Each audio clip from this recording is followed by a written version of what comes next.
Hey guys, what is up, and I welcome you to a new League of Legends video. So Azir has been out for quite some time, but I still see a lot of people underrating this champion, simply saying that he's horrible. And in all honesty, at first I thought he wasn't that great either, but as I played him more and more, just because I love the champion himself, I love the voice acting, I finally got a better idea of how to play him, and just a better understanding. So with that being said, I do feel like I've improved with playing Azir, and I wanted to make a video to show you guys my thoughts on this champion, give you guys some pointers, some tips, and just give you a better understanding of how I personally think he should be played. And my goal from this, I guess you can call it mini guide, is to get you guys to better and further understand this champion and potentially have better games with him as well, and hopefully enjoy him to the same extent that I am. So first, let's get the basic stuff out of the way: the runes, masteries, items, and skills. The runes I choose to run on Azir are somewhat basic, as I run Magic Pen Reds, flat HP Yellows, ability power per level Blues, and flat AP Quints. And for the masteries, I run 2109, and I get the 3 points and the move speed within the utility tree, because move speed on Azir is extremely important, and I will later explain why I think that. Besides, you will get the mana regen from your items pretty quickly. For items, I usually start with a Doran ring and 2 pots, and then I usually follow it up with an Athene's Unholy Grail first item. But there are times where I may buy a second or even third Doran's ring before I start working towards the Athenes. Following that, I'll probably pick up the Stork Boots into a Nashor's Tooth, because you get so much attack speed value from Nashor's Tooth, and by the time you finish it, you're maxed out on CDR, so your passive is utilized to its full. And the attack speed is extremely beneficial to your soldiers for the harass. After that, I go for the Rabadons, into a Void Staff, and into an Hourglass. And by the time you finish the Void Staff, your soldier can hit the ADC down to half HP within 2 hits.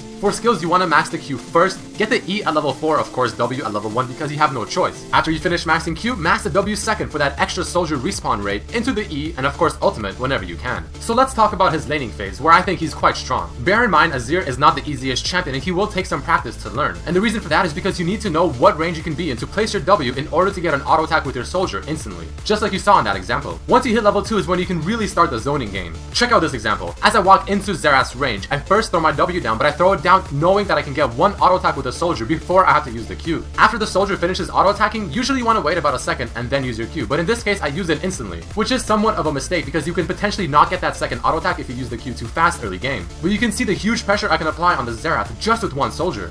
And keep in mind, this is against a Xerath, someone who has one of the longest ranges of a mage. And even then, I am able to successfully zone him out and make him so scared to auto-attack for CS for quite some time with just one soldier. And I do it the exact same way every single time, and it works. So here's a few ways you can utilize the soldiers and your abilities to harass. The first most basic way is to throw down the W, get the auto-attack in, wait about half a second to a second, use the Q to hit them and slow them down, and then your soldier can get another auto-attack in. And you can do all of this with just one soldier. Another option to get huge burst down quickly is to use both your Ws with an auto-attack each if you can, or at least one of them, and then use your Q on top of the opponent and then auto attack again. This becomes a lot easier once your Q reaches rank 4 or 5. And then once your Q hits rank 4 or 5, this is when it becomes even easier, because what you can now do is throw down the soldier, auto attack, Q, auto attack, move back. Then, once your Q is nearly off cooldown, you can place another soldier, auto-attack with that soldier, Q to get both soldiers on that target, and then auto-attack with both of them again. The example you just saw was a variation of what I just said, and this is the one you want to use when your opponent is playing really safe and you can't get that initial auto-attack with your soldier. So in that example, what I did was WQ auto-attack, wait, W for the second soldier, Q both soldiers, and auto-attack with both soldiers. In the example you're looking at now, my ultimate seemed to have missed, but at least what it did was force the Xerath to run away from his turret. Now luckily for him, his Elise was there and she ends up getting a kill on the Pantheon, but I'm still able to pick up the kill on her, and the only reason I back off is because I have no mana to finish off the Xerath. Azir also has some strong juke potential. Check out this example when Elise comes in for the gank.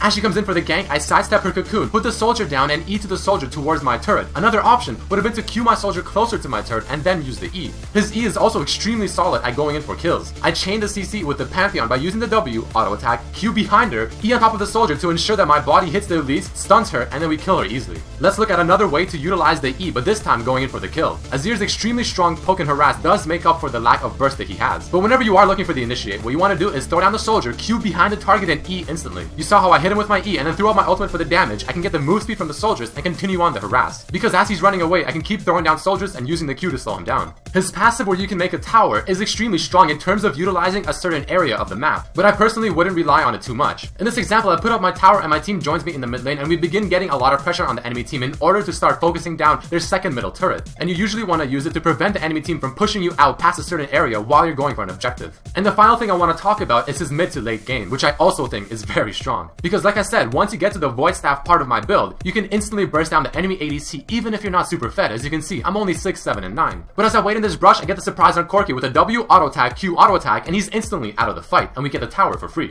And whenever you want to siege towers, that's kind of how you want to play it out. If you can find opportunity, you want to throw in the W and use the Q instantly in the back line and probably get 1 auto attack, maybe 2 on the enemy squishies and get him down to about half HP like I did there on the Corki. And once the team fight finally breaks out, you can see I throw out my ultimate instantly on the Kha'Zix, prevents him from jumping on myself and the Jinx, and he's completely stuck and letting myself and the Jinx do whatever we please. And you want to continue kiting with your soldiers. And I want to show you guys one more sweet example of utilizing his ultimate to protect yourself and your back line. As this team fight breaks out in the top lane, I instantly, once again, throw out my ultimate, and did you guys notice what happened? Me and the Jinx were completely safe in the back doing whatever we wanted to. Look again what my ultimate was able to accomplish. The Kha'Zix was quite fed on their team, and Azir's ultimate makes it so Kha'Zix has to try and walk around the whole thing because he cannot jump over it. And by the time he almost finished walking around the wall, he was way too low to continue any further, completely zoning out the assassins. So that's more or less how this champion should be played. He's extremely difficult, but he's also extremely strong. He is all about the poke with his soldiers, and you must learn to utilize that poke. Just practice those poking methods I mentioned at the beginning of this video, and you'll get a hang of him in no time. But I hope you guys have learned something new and enjoyed this video. Please throw in a like if you did, and maybe share it with your friends. I hope to see you next time. Peace.